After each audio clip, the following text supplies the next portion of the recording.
Hey, welcome back. So I said I'll do a video on the Pylontech BMS cable. Now, for those who have bought a 300C, not 300C, 3000C, you might have noticed that the BMS cables that you might buy don't work unless they've been made specifically for it.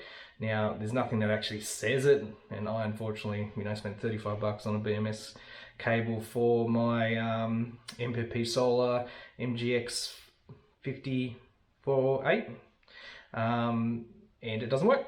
And that's because they changed the pinouts on the port on the Pylontechs between the 3000s and the 3000Cs, which is a little bit disappointing. But anyway, made one up. So this is the one I did. Yellow means yellow is the inverter end for me. Now I've only used the wires that are necessary, so this was just me sort of trying to get it to work because I tried a few very different variations, and you might be able to see, it might not focus the connections, but essentially what we'll do is we'll show this on a tester, and what it is, and I'll write this in the descriptions, but essentially I think it's 1 to 4, 2 to 5, 3 to 8, and 5 to 7.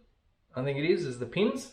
But look, we'll put it in these little testers. So we'll put the inverter end into the main one, and we'll put the that end into this one.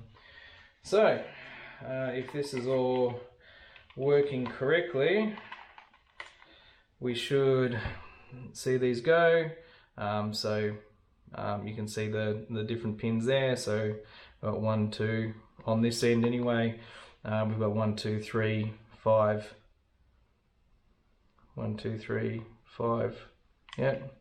And over here you got the same, but it's 4, 5, 8, 7. 4, 5, 8, 7. Yep. So that's the order that they go in. So 1 to 4, 2 to 5, 3 to 8, and 5 to 7. And that's it. And it works like a dream. Till next time. See you, bye.